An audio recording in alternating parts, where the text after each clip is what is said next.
2005년도 주님 반이 지나갑니다.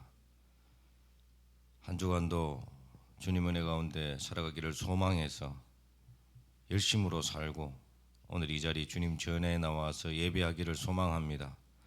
주님 무엇으로 사느냐 물을 때 우리 모든 성도들이 예수로 사는 인생이라 답할 수 있는 믿음 주시고 오늘 찬양 가운데 예배 가운데 성공하는 귀한 삶의 현장이 예배의 시간이 되게 하여 주시옵소서. 처음부터 끝까지 함께 하실 것을 믿으며 거룩하신 예수님의 이름으로 기도합니다. 아멘.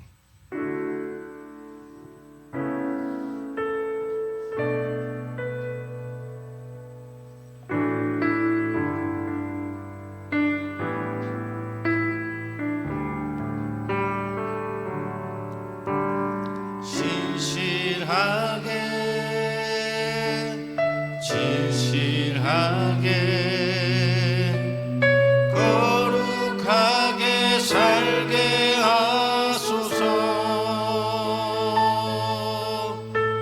진실하게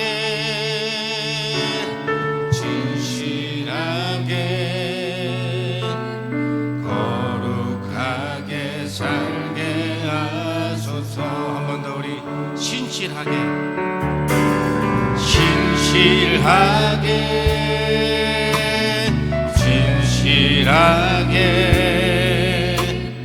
거룩하게 살게 하소서.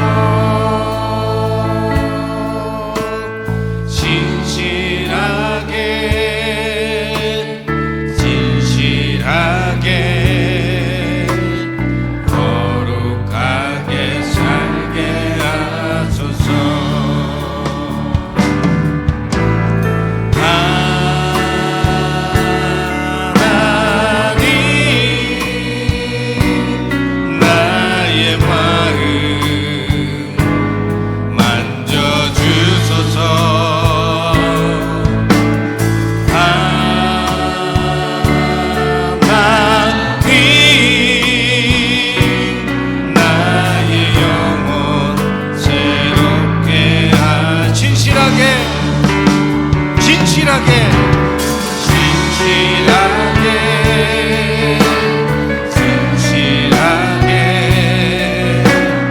거룩하게 살게 하소서.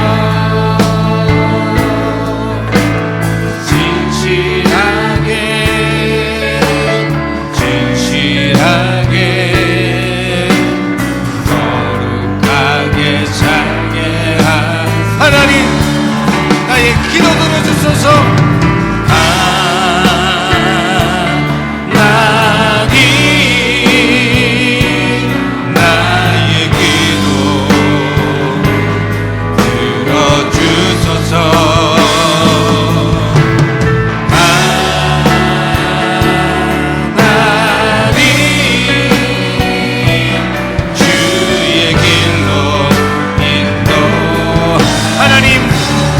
마음 만져주소서.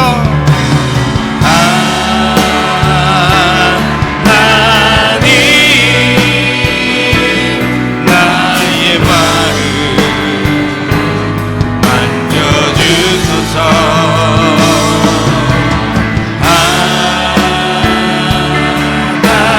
하나님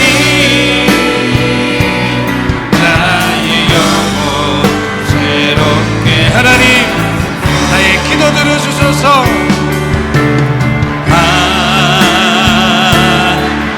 하나님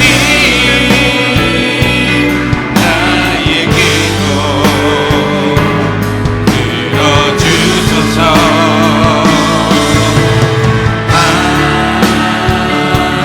하나님 주의 길로 인도하소서. 하나님 나의 마음 만져주소서. 하나님 나의 마음 만져주소서. 하나님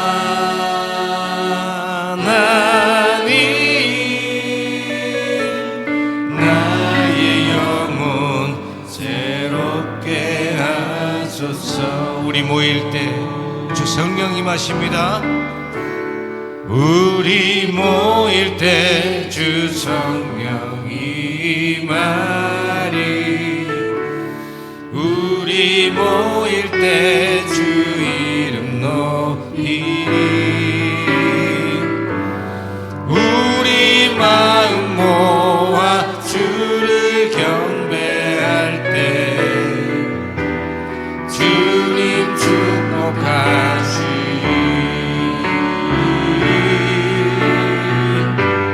주님 축복하시리. 우리 모일 때 성령 임하리. 우리 모일 때 주 성령 임하리. 우리 모일 때 주 이름 높이리. 우리 마음 모아 주를 경배할 때 주님 축복하시리.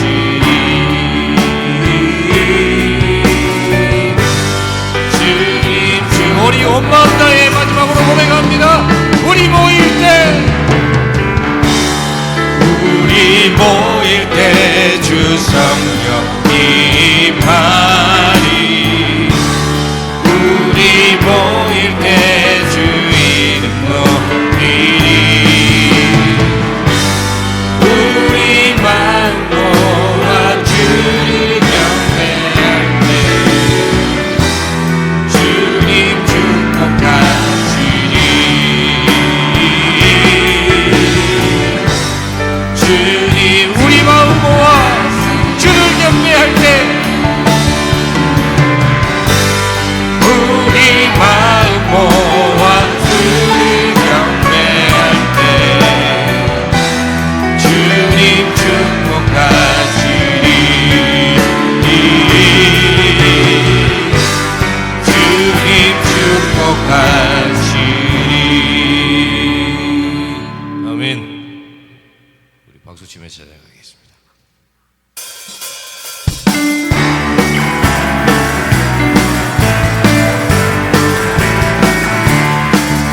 은혜가 풍성한 하나님은 믿는 자 한 사람 한 사람 어제도 오늘도 언제든지 면찮고 다시 한번 우리 은혜가 풍성한 하나님은 믿는 자 한 사람 한 사람 어제도 오늘도 언제든지 면찮고 해 주여 성령의 은사들을 오늘도 내려 주소서. 성령의 뜨거운 불길로서 오늘도 충만케 하소서. 천국과 죄악의 모든 밤을 성령의 불길로 태우사 순결케 하소서. 태우소서. 깨끗게 하여 주소서. 주여 성령의 은사들을 오늘도 내려 주소서. 성령의 뜨거운 불길로서 오늘도 충만케 하소서. 이 세계 죄물로 돌아가신 어린 양 우리 주 예수여 속에 은혜를 내리시사 오늘도 구원해 주소서. 주여 성령의 은사들을 오늘도 내려 주소서. 성령의 뜨거운 불길로서 오늘도 충만케 주님의 기쁘신 은혜만을 세상에 널리 전하리니 하늘의 능력과 권세로서 오늘도 이끌어 주소서. 주여 성령의 은사를 오늘도 내려 주소서. 성령의 뜨거운 불길로서 오늘도 충만케 은혜가 풍성한 하나님은 믿는 자 한 사람 한 사람 어제도 오늘도 언제든지 면찮고 정욕과 죄악의 물든 몸을 정욕과 죄악의 물든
우리 삶이 예수로 사는 인생이기를 이 시간 다짐하시길 바랍니다.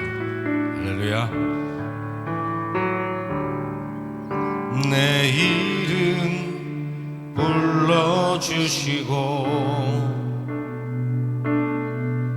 내 삶의 주인 되시는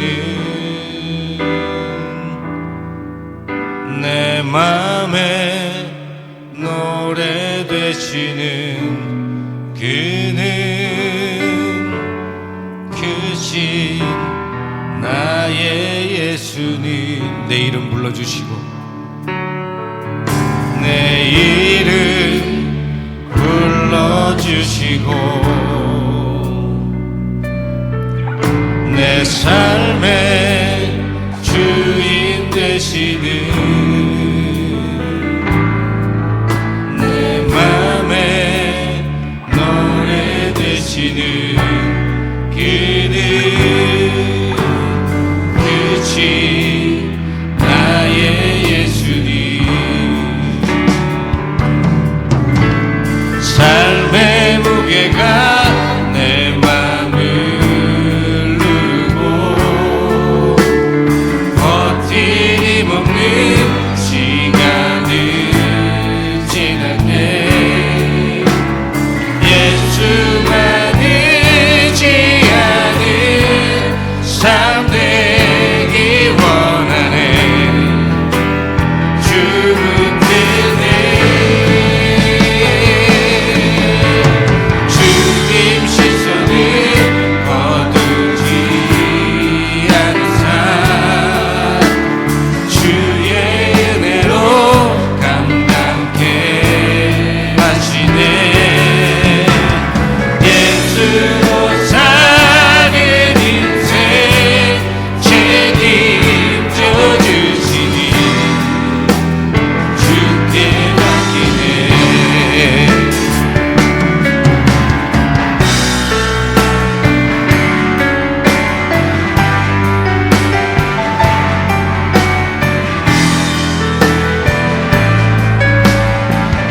내 안에 모든 염려는 내 안에 모든 염려는 절실한 기도되리라. 답답한 현실 속에서 주만 온전히 바라봅니다. 내 안에 모든 염려는 내 안에 모든 염려는 절실한 기도되리라. 절실한 기도되리라. 답답한 현실 속에서 주만 온전히 바라봅니다. 삶의 무게가 내 맘을 누르고 버티림 없는 시간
예수로 사는 인생 책임져 주시리 주께 맡기네.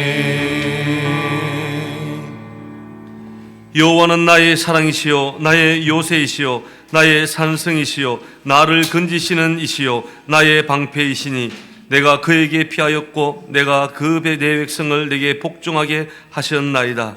이 시간 우리 함께 영과 진리로 하나님께 예배하며 나아가시겠습니다.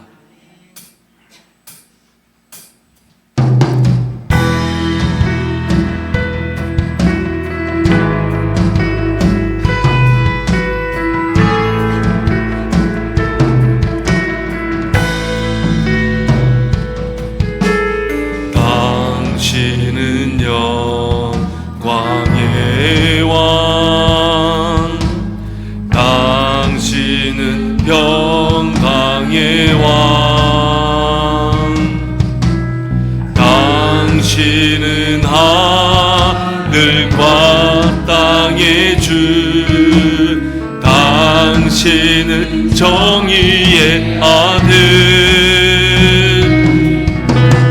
천사가 무릎 꿇고 예배하고 찬송하네. 영원한 생명 말씀 당신은 예수 그리스도 주. 호산나 다윗의 자손께 호산나 불러와 주의 왕. 높은 하늘에 영광을 예수 주의 시간에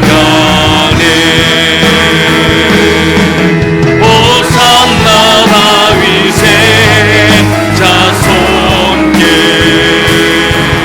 호산나 불러와 주의 왕. 높은 하늘에 영광을 예수 주의 시간에 예수 주의 시간에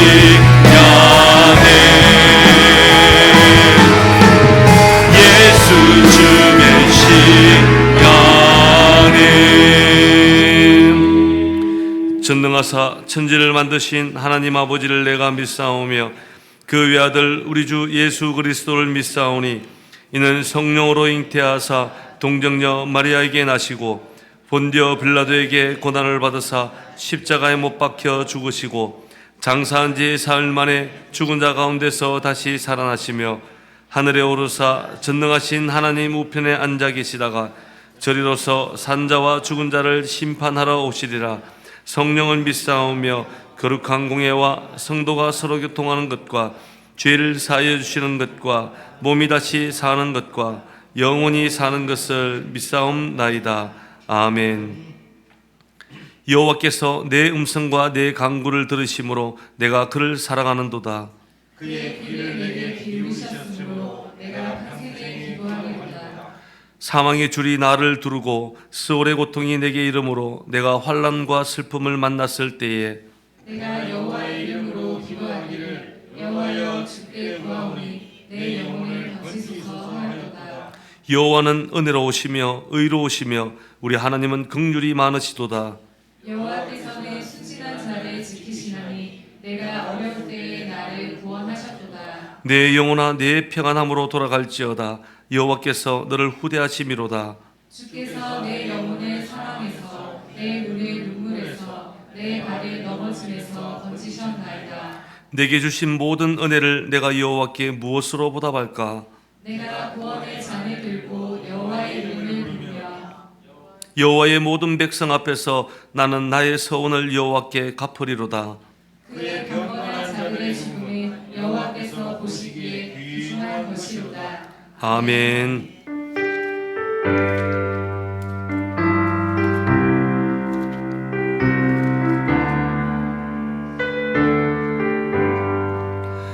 내 영혼이 은총 입어 중한 죄짐 벗고 보니 슬픔 많은 이 세상도 천국으로 화도다.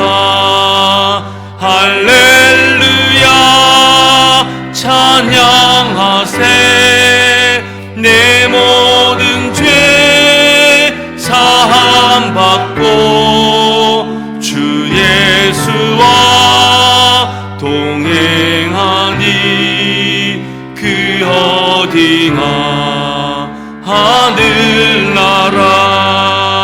주의 얼굴 뵙기 전에 멀리 뵈던 하늘나라.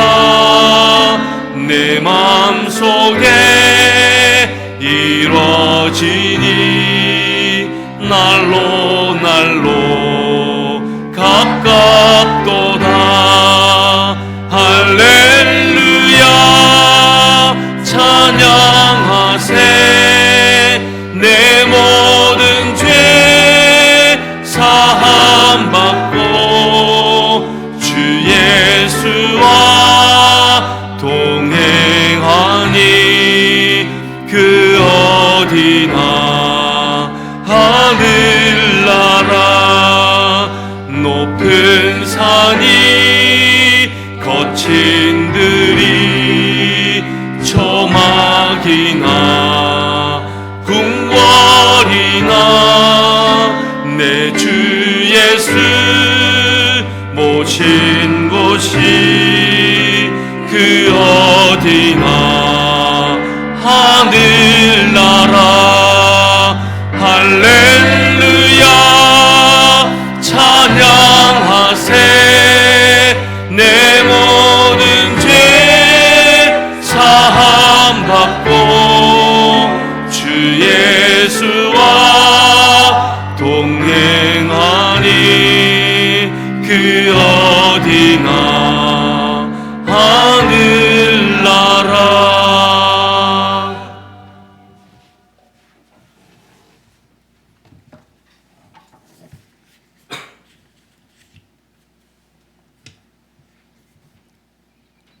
사랑과 은혜가 풍성하신 하나님, 복된 날 교회의 머리 되시는 주님 앞에 나와 신령과 진정으로 예배드리게 하심을 감사드립니다. 우리 모두 한자리에 모여 예배드리는 가운데 주님의 신령한 은혜를 체험하는 귀한 예배의 시간 되게 하여 주시옵소서. 25년도 주님 어느덧 반을 지나옵니다. 이 교회와 우리에게 주신 사명을 잘 감당할 수 있도록 강건하고 굳건한 믿음을 더하여 주시고 모든 성도가 협력하여 주의 뜻을 쫓아 살아가게 하옵소서. 이 시간 주님께 고백합니다. 한 주간 세상 속에서 넘어지고 절망하며 고통 가운데 주여 몸부림치며 살았습니다. 세상과 타협하고 세상에서 인정받기 위해 사람을 의지하고 세상을 의지했음을 주님 고백합니다. 주님 육신의 탐욕을 쫓았습니다. 물질의 욕심을 가지며 살았습니다. 주님 이 시간 이런 저희의 허물을 용서하여 주시고 연약한 저희를 주님의 십자가 품에서 안식과 평안을 누리게 하여 주시옵소서. 회복시키시는 하나님, 교회의 거룩성과 십자가의 도가 빛을 잃어가는 시대를 살아갑니다. 복음으로 수많은 선교사님들의 피와 눈물로 세워진 이 나라가 복음의 빛을 잃어가고 있습니다. 이 시간 모든 성도들이 기도할 때 우리 모든 사명을 깨닫게 하시고 교회들이 먼저 세상 가운데 빛과 소금의 역할을 잘 감당할 수 있도록 주님 이 시간 회복의 영을 부어 주옵소서. 주님 앞에 머리를 숙이고 허리를 굽히고 겸손의 무릎으로 나아갈 때 주님 우리 온 세계 교회와 온 이 땅 복음의 성도들 앞에 주님께서 역사하여 주실 것을 믿습니다. 주님, 이 나라와 이 민족을 위해 기도합니다. 며칠 후 대선 선거가 있습니다. 이 나라 이 민족을 주님 반드시 기억하시고 주님의 뜻대로 이 나라를 이끌어갈 현명하고 지혜로운 대통령이 세워질 수 있도록 우리 국민들 올바른 선택할 수 있는 은혜를 베풀어 주옵소서. 나라가 어지럽고 혼돈 속에 있습니다. 하지만 주님의 계획하심에 따라 다시금 이 민족이 복음으로 하나 될 때 이 나라가 주의 나라에 주님 보시기에 선하고 아름다운 나라 될 줄 믿습니다. 은혜를 베푸시는 주님 세우시고 지금까지 인도하여 주신 온 세계 교회를 위해 축복합니다. 주님의 사랑과 복음을 가슴에 품고 열방을 향해 나아갑니다.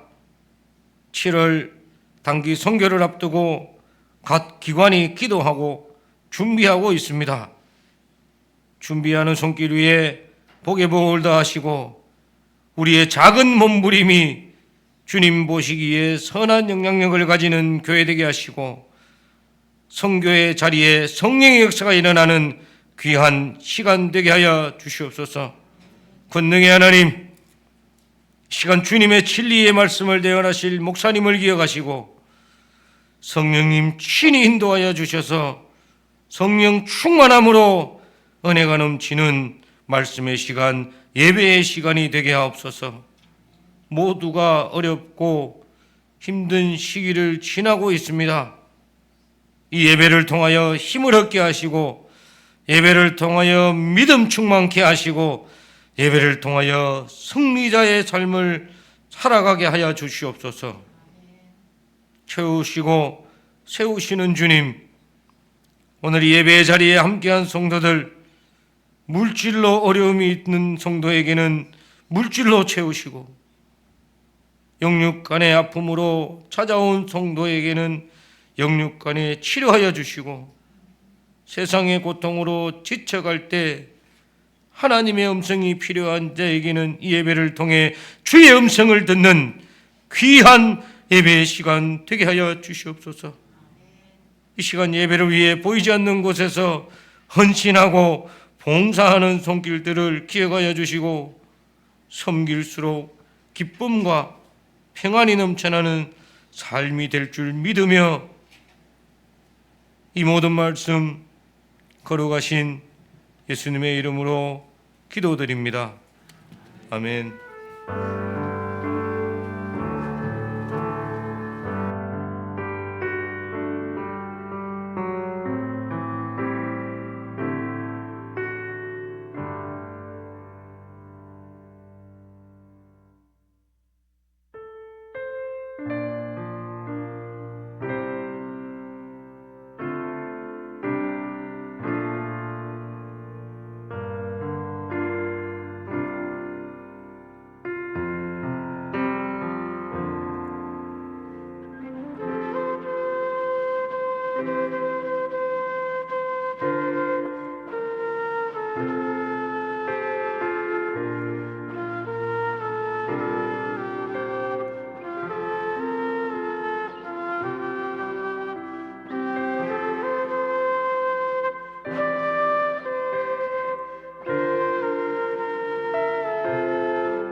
아멘. 오늘 우리에게 주시는 하나님의 말씀은 열왕기상 6장 7절부터 13절까지의 말씀입니다.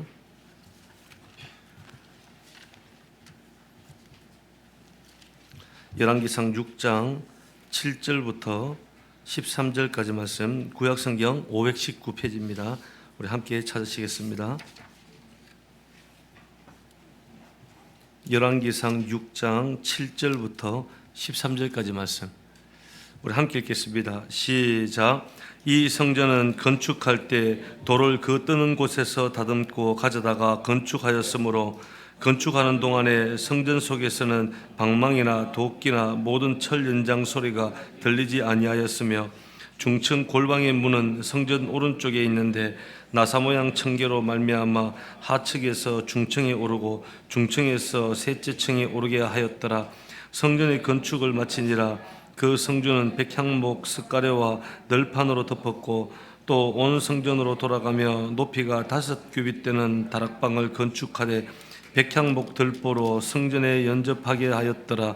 여호와의 말씀이 솔로몬에게 임하여 이르시되 내가 지금 이 성전을 건축하니 내가 만일 내 법도를 따르며 내 율례를 행하며 내 모든 계명을 지켜 그대로 행하면 내가 내 아버지 다윗에게 한 말을 내게 확실히 이룰 것이요 내가 또한 이스라엘 자손 가운데 거하며 내 백성 이스라엘을 버리지 아니하리라 하셨더라. 아멘. 할렐루야. 우리 요사님 한번 인사 한번 나누겠습니다. 한 주간 잘 지내셨습니까? 하나님의 평강이 넘쳐나십시오. 하나님의 평강이 샬롬의 은혜가 넘쳐나길 바라겠습니다. 모든 사람이 좀 어렵게 살다가 어느 정도 안정적인 것에 오르게 되고 또 편안한 자리에 오르게 되면은 안주하려는 그런 경향들이 있습니다. 그런데 이것은 바람직하지 못한 태도죠. 그렇게 가다 보면은 타성에 젖어서 어떻게 정체 현상에 빠질 가능성이 대단히 높기 때문입니다. 그래서 우리 개인이건 단체건 교회건 끊임없이 성장과 변화를 위한 도약이 우리에게 있어야 합니다. 그래야지 삶의 에너지를 얻게 됩니다. 여러분 혹시 프랑크푸르트 선언이라고 한번 들어보셨습니까? 아신 분들도 계실 거예요. 1993년 6월 7일 날 이 삼성 이건희 회장이 사장단들과 그리고 임원단들 200여명을 이 독일 프랑크푸르트에 모이게 했습니다. 그때 당시에 93년 당시에 한국 기업체 중에서 삼성은 3위였어요. 현대, 그다음에 대우, 그다음 삼성이었는데 그 당시에 후크다 보고서라는 보고서를 이건희 회장이 보게 됩니다. 근데 그 보고서를 보고 엄청난 충격에 빠뜨리게 됩니다. 근데 후쿠다라는 사람이 누구냐면은 이 사람은 삼성의 정보통신부에 있는 고문인데 일본인이에요. 근데 이 고문이 이런 거래 내용을 이제 회장에게 올린 것입니다. 삼성은 일본 기업 뺏기기에 급급할 뿐 창조적 도전을 하고 있지 않습니다. 어디서 본 듯한 디자인, 이것은 결코 세계적인 기업이 될 수 없습니다. 이것을 시작으로 기록된 내용인데 여기에 이 충격을 받았던 이건희 회장이 독일 프랑크푸르트의 사장단들과 임원단 200여 명을 불러놓고 거기서 90분간 강의를 하기 시작합니다. 근데 그 강의 내용 중에서 지금도 잘 알려져 있는 유명한 말이 하나 있죠. 마누라 빼고 다 바꾸어라. 이런 말을 하셨죠. 그래서 이 변화에 대한 이 도전이 오늘날 세계적 글로벌 기업 삼성을 만들었다, 기업체가 되게 했다는 그런 것을 보게 됩니다. 여러분 세상의 기업체들도 그렇죠. 이처럼 변화와 성장을 끊임없이 추구를 하는데 하나님의 교회가 정체 현상에 빠져 있으면 안 된다는 것입니다. 하나님의 교회가 날마다 미지근하게 헤매고 있어서는 안 된다는 거예요. 과연 그런 교회를 하나님께서 기뻐하실까? 그렇지 않다는 겁니다. 그러한 교회는 결국은 생기를 잃어버리고 퇴보되고 말 것이기 때문입니다. 그래서 교회는 여러분 진실로 교회가 교회 되기 원한다 그러면 끊임없이 하나님께서 우리에게 교회에게 각 개인에게 주신 그 비전을 향해서 도전하고 변화를 추구를 해야 됩니다. 그래야지 하나님 차원의 꿈을 성취할 수 있는 것입니다.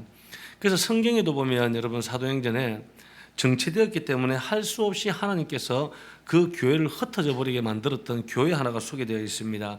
우리가 초대 교회라고 부르기도 하는 이 예루살렘 교회입니다. 이 예루살렘 교회는 여러분 역사상 이 예루살렘 교회만큼 빠르게 성장한 교회가 없습니다. 하루에 3,000명씩, 5,000명씩 기하급수적으로 성장한 교회였죠. 거기다가 이 교회는 날마다 기적과 이적이 나타났죠. 교제했던 교회였죠. 가난한 자들에게 나누어줬던 교회, 아주 이상적인 교회, 그 초대 교회였어요. 그런데 하나님이 보실 때 이 예루살렘 교회가 무엇이 문제였다는 겁니까? 교회는 성장하고 커졌긴 하는데 그들 자체 내에서 멈추었어서 그냥 예루살렘 안에서만 머물렀다는 거예요. 왜냐하면 예수님께서는 가시기 전에 분명히 하나님의 어떤 하나님 나라의 진행 방향을 제자들에게 말씀해 주셨어요. 그 진행 방향이 뭡니까? 예루살렘과 온 유대와 사마리아와 땅끝까지 진행해 나가라고 그 하나님의 나라의 진행 방향을 미리 말씀해 주셨는데 그들은 움직이지 않고 그들 안에서만 좋은 거예요. 그러니까 정체되었을 때 하나님께서 결국은 핍박이라는 철퇴를 그들에게 강하면서 그 앞 안에 있었던 모든 이스라엘 성도 예루살렘 성도들을 다 흩어버리게 만든 사건이 기록되어 있습니다. 여러분 정말 교회가 교회다워지려면 우리 얕은 물가에 머물러서는 안 됩니다. 더 깊은 곳으로 나아가야 하는 거예요. 그래서 우리가 우리의 개인의 인생이든 아니면 우리의 온 세계 교회든 우리가 제자리에 멈추지 않고 더 높은 차원의 하나님의 나라의 비전을 향해 나가려면 우리가 어떻게 해야 하는지 우리가 오늘 이 말씀을 통해서 함께 나누고자 합니다. 오늘 이 본문 말씀은 여러분 오늘 성전 건축을 시작하는 솔로몬의 모습이 기록되어 있습니다. 지난주까지는 성전 건축을 준비하는 과정이었고 이제 오늘 말씀부터 성전이 기록됩니다. 그래서 이전에 보면은 성전 크기에 대해서 기록합니다. 지난주 제가 자세히 설명드렸죠. 성전 크기는 모세가 지었던 성막의 한 2배 정도 되는 크기, 그 별로 크지 않습니다. 우리 온 세계 교회 예배당 한 2배 정도 조금 더 큰 그 정도의 사이즈밖에 안 됩니다. 그 성전 건축의 크기를 기록하고 3절에서 10절에 보면은 이제 외부 공사에 대한 이야기가 나옵니다. 그래서 오늘 말씀을 읽다 보면 공사가 끝났다, 성전 공사 끝났다라는 것은 외부 공사가 끝났다는 것이 그 다음 장부터 보면 이제 실내 내부 공사가 들어갑니다. 그래서 이제 3절에서 10절까지는 외부 공사에 대해서 이야기하는데 벽을 만들고 현관을 만들고 성전 벽돌을 돌아가면서 3층에다가 다락을 만들고 그 다락에 30개의 그 골방을 만들었다고 기록합니다. 그리고 15절에서 36절까지 우리 읽지는 않았지만 여기서부터 내부 공사에 대해서 다루고 있습니다. 성소를 만들고 지성소를 만들고 그 지성소 안에 두 그룹에 대해서 기록을 하고 있습니다. 그런데 이렇게 외부와 내부 성전을 건축하는 과정을 보면서 우리가 주목해야 할 사실이 하나 있습니다. 여러분 성전 규모나 성전에 얼마나 많이 들어갔느냐, 얼마나 많은 일꾼들이 일을 했느냐, 그 형태가 어떠했느냐 그것이 중요한 것이 아니라는 거예요. 여러분 성전 건축이라는 것은 단순하게 건물을 짓는 것이 아닙니다. 하나님께서 이 성전 건축을 통해서 하나님의 나라를 다시금 새롭게 시작한다는 데 의미가 있다는 거예요. 그래서 오늘 말씀 1절을 보면 우리 1절 함께 한번 읽어보겠습니다. 시작. 이스라엘 자손이 애굽 땅에서 나온 지 480년이요 솔로몬이 이스라엘 왕이 된 지 4년 10월 곧 둘째 달에 솔로몬이 여호와를 위하여 성전 건축하기를 시작하였더라. 아멘. 오늘 시작할 때 1절에 이 솔로몬이 성전 건축한 연도를 정확하게 기록을 하고 있습니다. 이 열왕기서 저자가 이 연도를 기록한 데는 의미가 있습니다. 왜 그 솔로몬이 왕위에 오른 지 4년째 주전 900 정확하게 주전 966년입니다. 그리고 이스라엘 백성들이 출애굽한 지 480년이 지난 해. 여러분 이 대목에서 왜 저자가 그냥 뭐 이스라엘 그 솔로몬이 4년째 되던 해 날 연도만 하면 될 텐데 왜 출애굽 사건을 언급하는 것일까요? 여러분 이 출애굽 사건은 이스라엘의 건국 사건입니다. 이 출애굽 사건 때문에 이스라엘이라는 민족이 탄생이 된 것이죠. 그런데 오늘 본문의 성전 건축과 이 출애굽 건국 사건을 함께 연결시키는 의도가 무엇이냐면 이 성전 건축은 이스라엘의 새로운 장을 연결하는 것이라는 것을 밝히기 위해서 1절에서 그렇게 기록하고 있는 것입니다. 이미 480년 전에 이스라엘이 출애굽을 하면서 이스라엘이 건국이 되었고 이 민족이 세워지긴 했지만 이제 와서 480년이 지난 후에 성전 건축으로 말미암아서 새로운 건국을 선포하기 위해서 건국 연도를 오늘 1절에서 기록을 하고 있는 겁니다. 그래서 실제로 여러분 성전이 건축됨으로 말미암아 이제부터는 무슨 변화가 있냐면 하나님 중심의 구심점이 형성이 됩니다. 그리고 다윗에게 약속했던 모든 약속들이 하나하나씩 실제화되기 시작한다는 겁니다. 그래서 하나님의 나라, 온 열방이 하나님께로 인도하기 위한 하나님의 이상을 실현시키기 위한 나라, 이것이 오늘 솔로몬의 성전 건축에 의미가 있다는 것입니다. 그런데 우리가 한번 보면 그렇죠, 솔로몬 입장에서 보면 굳이 성전 건축할 이유가 없습니다. 왜냐하면 이미 이스라엘은 굉장히 태평성대를 누리고 있어요. 그리고 솔로몬도 왕 중에 왕으로 성공한 왕이었어요. 그리고 이 민족도 성공한 나라였어요. 그럼에도 불구하고 많은 시간을 들여서 많은 자원을 들여서 성전 건축한 것은 솔로몬이 현실에 머물지 않고 더 높은 차원의 비전을 향해서 도약하기 위해서 성전 건축을 한 것입니다. 여러분 우리의 삶에도 이런 도약이 필요한 것입니다. 여러분 주어진 삶 우리 좋긴 하죠. 나는 이대로가 좋습니다. 삶이 무난하게 괜찮은 안정적인 삶을 살기 때문에 그냥 나 편안하면 좋습니다라고 생각할지는 모릅니다. 하지만 우리는 여러분 더 높은 차원의 비전을 향해서 뛰어가야 하는 것입니다. 교회도 마찬가지입니다. 우리의 교회, 온 세계 교회가 편안한 것 참 감사한 일입니다. 이거는 참 좋은 일인 것, 참 좋은 일이죠. 그런데 우리 온 세계 교회가 여기서 만족하고 그냥 안주한다면 하나님께서 결코 기뻐하시는 교회가 될 수가 없는 것입니다. 하나님께서 우리 온 세계 교회를 통하여 이루실 진정한 차원의 비전을 향해서 우리가 도약하지 않는다면 이 교회는 하나님께서 기뻐하는 바른 열매와 교회가 될 수가 없다는 것입니다. 그래서 아직까지 여러분 우리 온 세계 교회도 끝나지 않는 하나님의 과제가 여전히 기다리고 있습니다. 그 과제를 성취하기 위해서 날마다 우리가 도약하고 멈추지 않고 달려가는 우리 온 세계 교회 모든 성도들이 되기 주의 이름으로 기도합니다. 그래서 우리가 어떻게 하면 내 삶이든 우리의 온 세계 우리의 교회든 현실에 멈추지 않고 도약해 나아갈 수 있을지 오늘 말씀을 통해서 세 가지 원리로 함께 정리해 보고자 합니다. 첫 번째는 한번 따라하시기 바랍니다. 바른 기초가 필요합니다. 우리에게 바른 기초가 필요합니다. 도약이라는 것은 점프한다는 뜻이죠. 여러분 우리가 점프를 하려면 밑바탕 기초가 단단해야 됩니다. 그것이 단단하지 않으면 더 높은 곳으로 뛰어오를 수가 없습니다. 우리의 교회든 개인의 삶이든 우리의 모든 삶의 기초가 발라야 한다는 겁니다. 여러분 솔로몬이 성전을 건축할 때 그 터전을 어디에 세웠냐면 성경에 보면 모리아산 오르난의 타작마당에 이 하나님의 성전 터전을 세웁니다. 여러분 제가 여러 번 설교를 드리고 말씀을 들었지만 모리아산이 어떤 산입니까? 하나님께서 백세에 낳은 아브라함의 독자 이삭을 바치라 했던 산입니다. 그래서 그 산에서 아들 이삭을 바치려고 하는 순간 하나님께서 멈추게 하시고 순양을 준비해서 여호와 이레라는 유명한 단어가 나오게 됩니다. 그래서 오르난의 타작마당은 뭡니까? 다윗이 범죄를 하기 시작하죠. 인구조사를 하지 말라는데도 범죄를 합니다. 그로 말미암아 이스라엘의 사람 70만 명이 전염병으로 죽는 사건이 일어납니다. 그때 다윗이 속죄 제사를 드리기 위해서 금 600세겔을 가지고 모리아산과 이 오르난의 타작마당을 이렇게 사게 됩니다. 그래서 죄를 속죄하기 위해서 속죄 제단을 만들었던 장소가 바로 이 오르난의 타작마당이었어요. 그런데 솔로몬이 이 장소에 하나님의 성전을 건축하게 됩니다. 여러분 이것은 그냥 우연히 그냥 그렇게 한 것이 아니라 하나님의 철저하고도 디테일한 계획하심이었어요. 왜냐하면 장차 이루실 구속사의 그런 결정적인 사건의 예표를 오늘 이 성전 건축을 통해서 보여주고 있다는 거예요. 여러분 이 산에서 결정적인 사건들이 일어나죠. 무슨 사건입니까? 나중에 예수 그리스도의 십자가 사건이 여기서 일어나는 겁니다.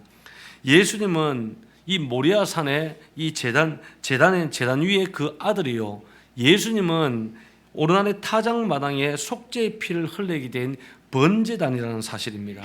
그래서 솔로몬이 이 모리아산 한모퉁이에 오르난의 타작마당에 성전을 세우고 나중에 예수님께서 십자가에 달리시게 되는데 그 장소가 어디냐면 이 모리아산 한 모퉁이 갈보리산 언덕에 예수님의 십자가가 세워지게 됩니다.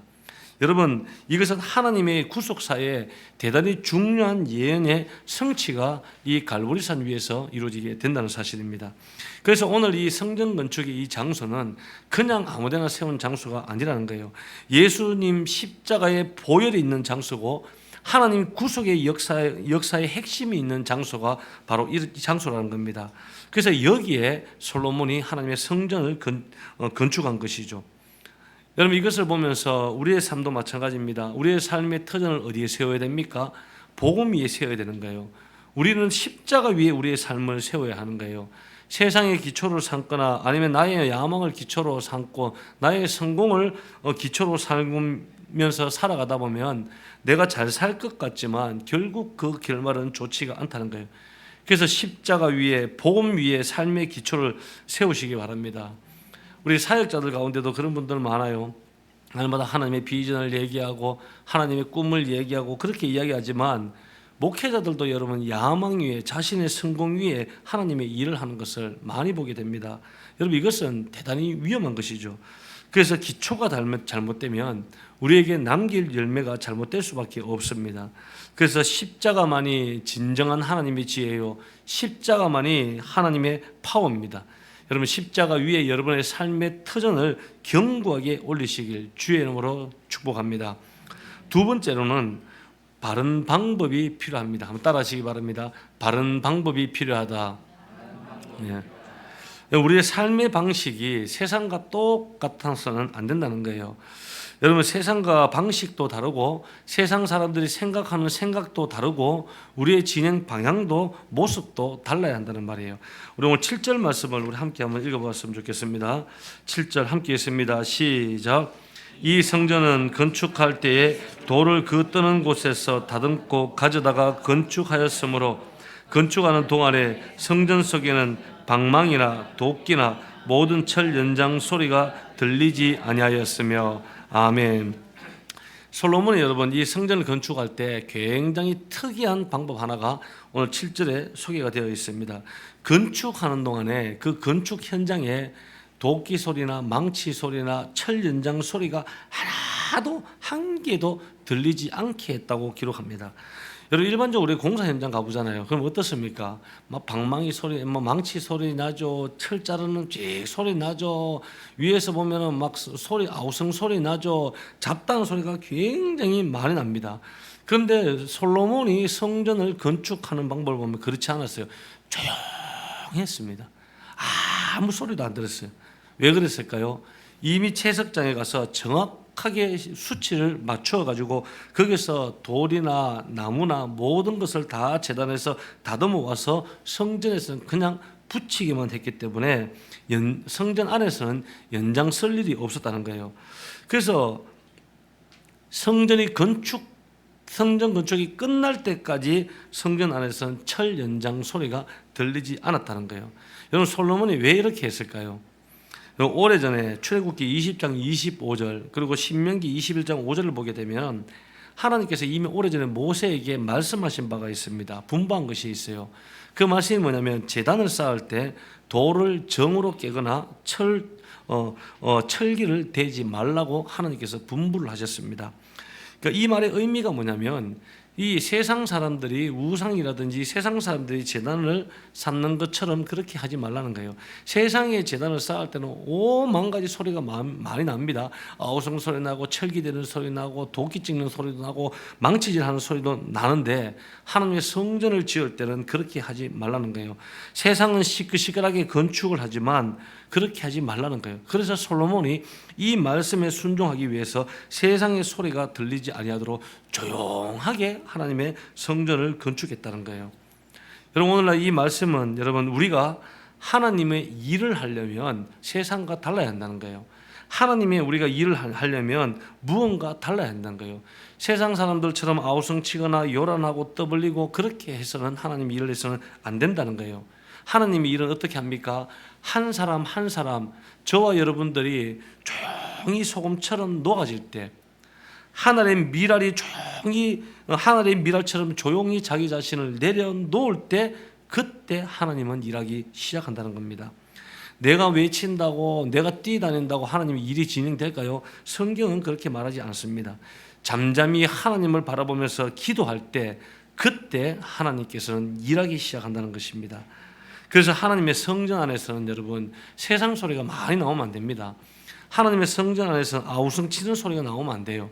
하나님의 성전 안에서는 외치는 소리가 아니라 하나님의 성전에서는 기도의 소리가 나와야 되고 찬양의 소리가 나와야 되고 성령의 음성이 들리는 그러한 장소가 되어야 될 줄 믿으시길 바라겠습니다. 미국에 짐 산발랏이라는 목사님이 있습니다. 이분은 남미에 굉장히 많은 교회를 개척하신 목사님입니다. 근데 이 짐 산발랏 목사님이 수많은 교회를 개척하시면서 이런 말씀을 하셨습니다. 왜 기도로 탄생한 교회가 왜 기도 없는 교회로 변질되고 말았는가? 기도 없이는 그 어떤 전략도 프로그램을 해도 악한 영들을 이길 수 없다. 여러분, 하나님의 교회는 기도로 탄생된 교회입니다. 우리 온 세계 교회도 기도로 탄생된 교회예요. 그렇기 때문에 기도가 하나님의 교회를 만드는 것입니다. 세상의 잡다한 외침이나 프로그램이나 세상의 많은 전략들이 교회를 교회되게 만드는 것이 아니라 기도할 때 하나님께서 교회를 교회되게 만든다는 것입니다. 우리가 기도할 때 하나님께서 모든 문제를 처리해 주시고 우리의 삶과 사역이 정말 하나님께서 영광 받으실 만한 교회로 세우신다는 거예요. 그래서 우리가 기도하는 교회 되길 주의 이름으로 축원합니다. 마지막 세 번째는 변화된 삶이 필요합니다. 여러분, 우리의 삶 자체가 성전이 되어야 한다는 거예요. 우리의 삶 자체가 성전이 될 때 하나님 나라의 비전이 성취된다는 거예요. 여러분, 한 사람 한 사람이 변화되는 삶이 필요합니다. 먼저 우리 12절 13절 말씀을 우리 함께 합독하시겠습니다. 12절 13절 시작. 내가 지금 이 성전을 건축하니 내가 만일 내 법도를 따르며 내 율례를 행하며 내 모든 계명을 지켜 그대로 행하면 내가 내 아버지 다윗에게 한 말을 내게 확실히 이룰 것이요 내가 또한 이스라엘 자손 가운데 거하며 예 백성 이스라엘을 버리지 아니하리라 하셨더라. 아멘. 자, 이 말씀은 하나님께서 하시는 솔로몬에게 하시는 말씀인데 이제 외장 공사가 딱 끝나고 이제 내장 공사가 들어갈 때 하나님께서 솔로몬에게 주신 말씀이 오늘 12절과 13절 말씀입니다. 근데 이 말씀을 요약하면 이겁니다. 솔로몬아, 그리고 너희들이 이 말씀을 이 말을 명심해야 할 것이다. 성전 건물만 짓는다고 되는 것이 아니야. 너희들이 내 법도를 따르고 내 율례를 행하고 내 계명을 지킨다면 너희들이 하나님의 말씀 따라 사는 삶이 된다면 그때 내가 다윗의 언약을 성취할 것이고 끝까지 너를 지키고 복을 줄 것이다. 할렐루야. 하나님께서 솔로몬에게 이 말씀을 하는 거예요. 한마디로 외형 공사를 끝나고 너희들 지금 이 성전이 외형이 중요한 것이 아니라 말씀을 통해서 바른 삶이 되면 하나님께서 우리의 삶 가운데 임재하셔서 결코 떠나지도 아니하시고 버리지도 아니하시고 너에게 복을 더해 주시고 하나님께서 기뻐하는 영광된 열매를 맺게 하신다는 그런 말씀입니다. 여러분, 하나님의 비전, 하나님의 나라는 그렇죠. 오늘도 진행 중에 있습니다. 하나님은 정체되신 분이 아니에요. 아브라함 때부터 약속하신 모든 구속 사역이 여러분 지금까지 이루어지시고 주무시지도 않으시고 안주하시도 않은 분이에요. 지금도 움직이시고 지금도 역동적으로 일하시는 분이 바로 하나님이라는 거예요. 그 하나님께서 그렇게 일하신다면 하나님의 자녀인 우리 또한 마땅히 그런 존재가 되어야 한다는 거예요. 여러분, 우리의 관심사가 그냥 현상 유지가 되어서는 안 되는 것입니다. 우리의 관심사, 내 삶의 관심사, 우리 온 세계 교회의 관심사가 미션이 되고 선교가 되고 복음 전파가 될 때 그때 하나님의 나라가 진행된다는 것입니다. 오늘날 많은 크리스찬들이 이런 이야기를 합니다. 오늘날 교회가, 한국 교회가 생기를 잃어버렸다.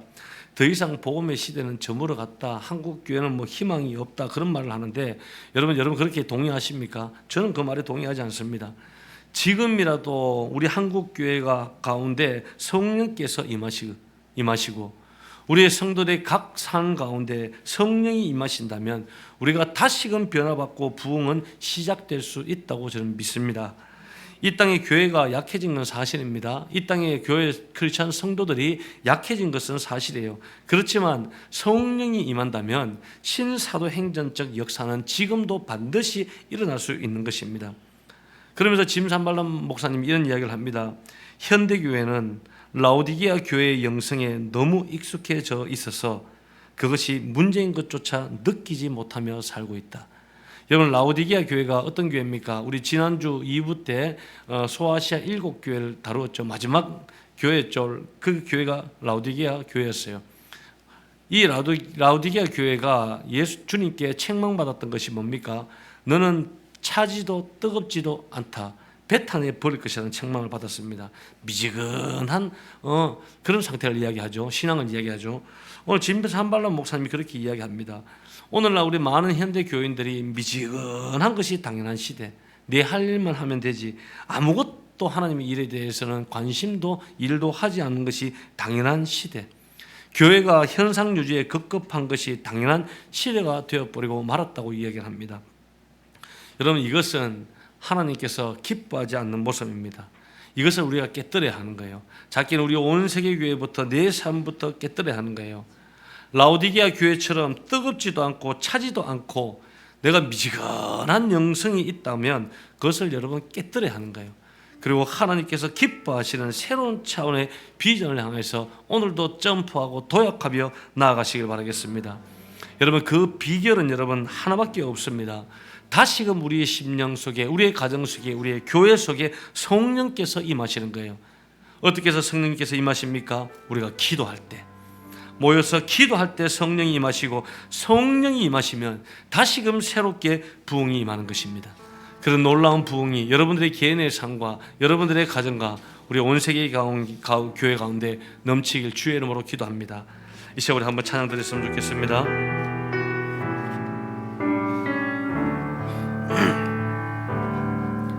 많은 이들 말하고 많은 이들 노래는 하지만 정작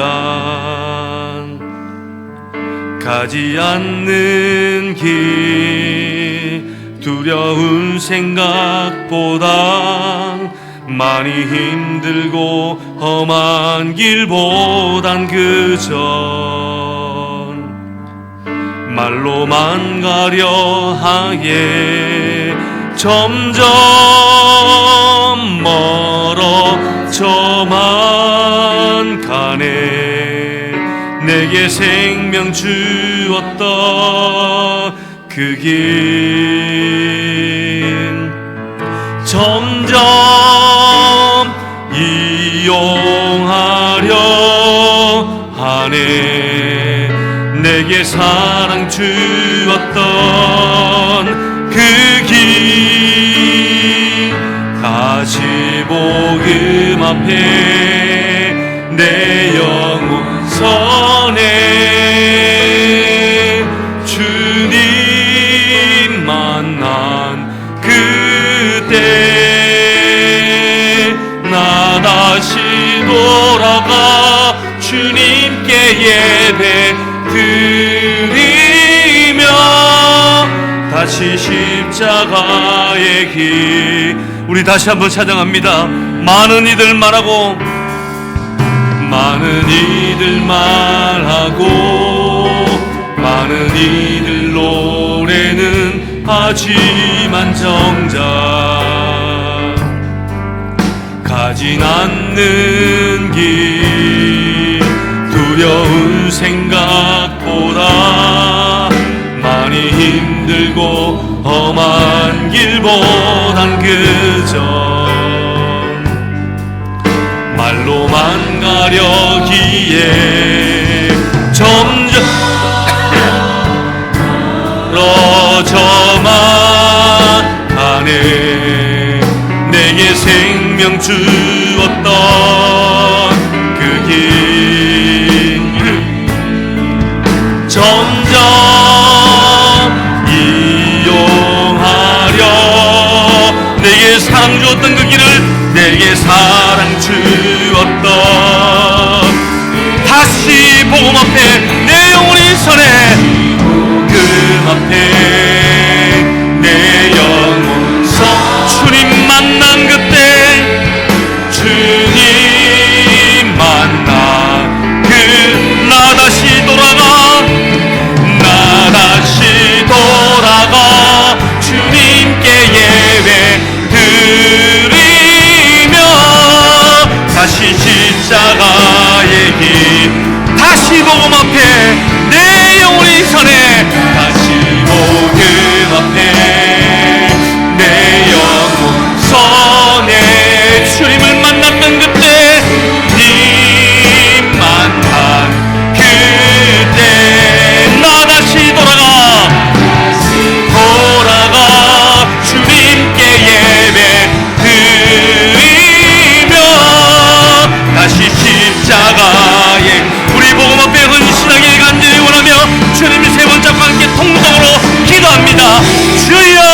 정체된 영성을 가진 사람들이 있습니까? 하나님 향한 첫사랑을 잃어버린 영혼들이 있습니까? 마음이 울적하고 우울하고 불안하고 답답하고 염려 가운데 있는 자들이 있습니까? 오늘 하나님께서 말씀하신 하나님의 나라 새로운 비전을 향하여 영적 도약이 있는 우리 모두가 되게 하여 주옵소서. 미지근한 것이 당연한 시대, 아무것도 하지 않는 것이 당연한 시대, 현상 유지가 급급한 것이 당연한 시대, 이 모든 것들을 깨뜨리고 하나님, 우리가 더욱더 차갑든지 더욱더 뜨겁든지 하나님께서 기뻐하시는 새로운 차원을 향하여 믿음의 길 걸어갈 수 있는 우리 모든 성도들과 또한 우리의 온 세계 교회 될 수 있도록 은혜와 복으로 내려 주시옵소서. 한 주간 삶 가운데도 하나님께서 함께 하시고 성령께서 우리의 성도들의 가정과 내 삶과 교회를 지키시고 임재하여 주옵소서. 또한 날마다 새로운 부흥을 경험하고 하나님의 임재를 경험하는 우리의 삶이 될 수 있도록 은혜 베풀어 주시옵소서. 모든 영광을 주께 올려드리며 예수 그리스도 이름으로 축복하며 기도드립니다. 아멘. 봉헌 찬양 주께 올리겠습니다.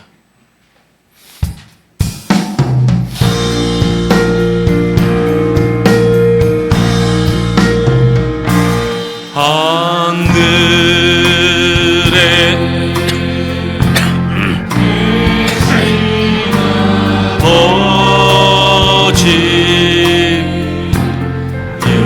이름과 부르가사 주님 나라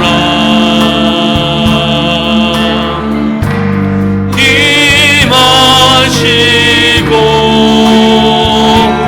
뜻이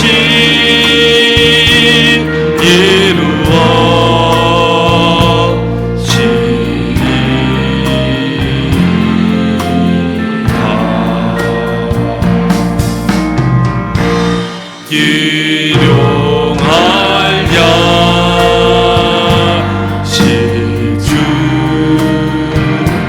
주시고 우리들의 큰 죄 다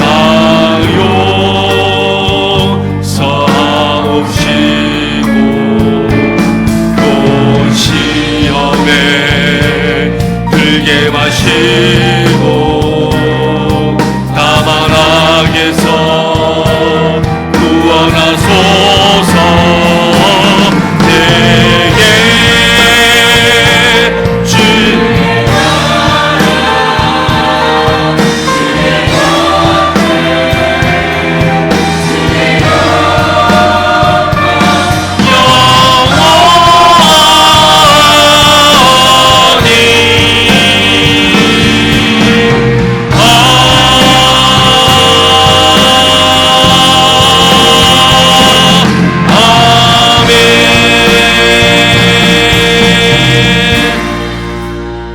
하나님 은혜를 감사합니다. 사랑 우리의 주의 성도들, 한 주간도 침체된 마음을 벗어버리고 영적 도약으로 하나님의 나라와 새 비전을 향해 달려갈 수 있는 모든 성도되게 하여 주옵소서.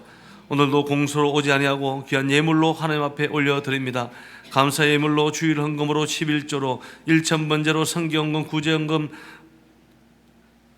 건축 헌금으로 드리는 예물을 주께서 기억하시고 또한 찬양대의 성김과 방송팀의 성김과 찬양 봉사로 주방의 성김과 청소 봉사와 곳곳에서 보이지 않는 손길을 주께서 기억하시고 들어가도 복받고 나가도 복받는 인생 되게 하시고 머리가 될지언정 꼬리가 되지 아니하는 인생, 평생을 통하여 하나님을 기쁘게 하는 복된 영생의 사람 될 수 있도록 은혜 베풀어 주시옵소서. 이제는 우리 구주 예수 그리스도의 은혜와 하나님의 지극하신 사랑하심과 성령님의 교통하심이 오늘 이 자리에 예배하는 사랑하는 모든 성도들과 그들의 가정과 자녀와 사업장과 일터와 학교와 이 나라와 민족과 세계의 열방 가운데 이제로부터 영원토록 함께 있을지어다. 아멘.